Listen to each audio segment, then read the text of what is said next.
Dear friends, कैसे हैं आप लोग। आज हमारा जो लेक्चर्स का टॉपिक है वो है री एग्जामिनेशन। री एग्जामिनेशन क्या है, व्हाट इज री एग्जामिनेशन। अब थोड़ी सी इसकी डेफिनेशन देख लेते हैं, उसके बाद हम एग्जांपल देखेंगे। वेन अ विटनेस री examine by the party who called him, मतलब जिस पार्टी ने बुलाया है गवाह को, वही पार्टी उसी गवाह का जो है दोबारा उससे पूछताछ करे, या फिर उस पार्टी का काउंसिल उस गवाह से दोबारा पूछताछ करे, तो इसको कहते हैं वो री एग्जामिनेशन है। यहाँ तक बात क्लियर है। इसके प्रिंसिपल्स क्या हैं, ये ओरल होगा, ये confined to new facts introduced in cross examination, मतलब जो क्रॉस एग्जामिनेशन हुई है उसके अंदर कोई नई चीज जो आई है ना उससे रिलेटेड होगा, वहां तक वो जो है वो महदूद होगा, वहां तक ही वो उससे जो है क्रॉस करेगा, मतलब री एग्जामाइन करेगा। ठीक है, यहाँ तक बात क्लियर है। उसके बाद क्या है, इसके अंदर लीडिंग क्वेश्चंस पूछे जा सकते हैं, बिल्कुल पूछे जा सकते हैं। ये साइन होंगे और विटनेस के और प्रिजाइडिंग ऑफिसर दोनों के। यहाँ तक क्लियर है, प्रिंसिपल क्लियर हो गए। इसके बाद पर्पस क्या है, explanations of the matters refer to in the cross examination, कि क्रॉस एग्जामिनेशन में जो नई चीजें जो आई हैं, न्यू फैक्ट्स जो इंट्रोड्यूस हुए हैं, जो नई चीज सामने आई हैं, जो एक्सट्रैक्ट की है इन्होंने, ठीक है, उसको एक्सप्लेन करना कि इन्होंने क्या कहा है।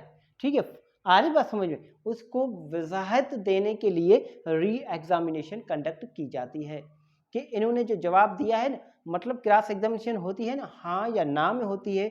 कोई ऐसे तरीके से कोई सवाल पूछा जिसका उन्होंने जवाब हाँ दे दिया, अब हाँ का मतलब ये नहीं है कि वो गुनहगार है। ठीक है, आए बच्चे, मतलब किसी ऐसे सवाल का जवाब हाँ दिया है जो कि एक नई चीज है बिल्कुल, अब उसको वजाहत करनी है, उसको एक्सप्लेनेशन उसकी जो है हासिल करने के लिए इन्होंने हाँ क्यों कहा है, उसके लिए री एग्जामिनेशन होती है। क्रॉस एग्जामिनेशन में जो पॉइंट आई थी उसके लिए उसकी री एग्जामिनेशन कंडक्ट होती है, कि ये बात क्लियर हो जाए दरअसल ये कहना क्या चाहता है। अगर इन्होंने हाँ कहा है तो क्यों कहा है, अगर इन्होंने ना कहा है तो क्यों कहा है। ठीक है, आ रही बस में, यहाँ तक बात क्लियर है। Introduce new facts in re examination, अगर कोई नई चीज दोबारा से री एग्जामिनेशन के अंदर कोई नई चीज अगर इंट्रोड्यूस दोबारा से हो जाए, तो फिर दोबारा से जो अदर साइड पार्टीज है उसको री हमारे पास है क्रॉस एग्जामाइन का भी हक दोबारा से मिल जाता है। यहाँ तक बात क्लियर है। मैं आपको सिंपली यहाँ पर थोड़ा एग्जांपल्स देकर मैं आपको समझाने की कोशिश करता हूँ।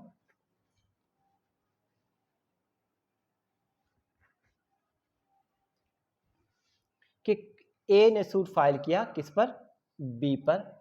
ठीक है, आ रही बस में, यहां तक बात क्लियर है।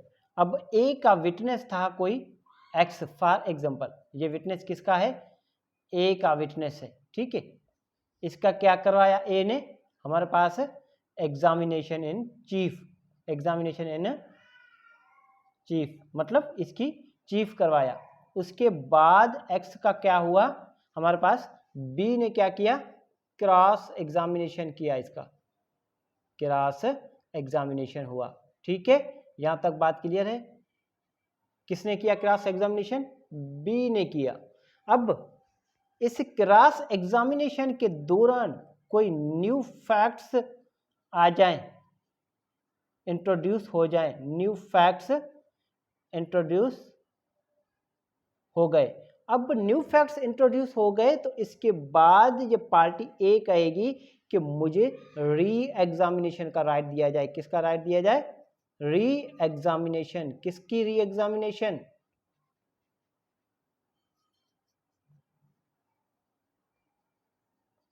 अब किसकी री एग्जामिनेशन, मुझे एक्स की री एग्जामिनेशन करने का राइट दिया जाए, री एग्जामिनेशन। ठीक है, पहले इसी पार्टी ने ए ने ही करवाया इसका, ठीक है, एग्जामिनेशन चीफ किसने करवाया, मतलब ये भी ए ने करवाया।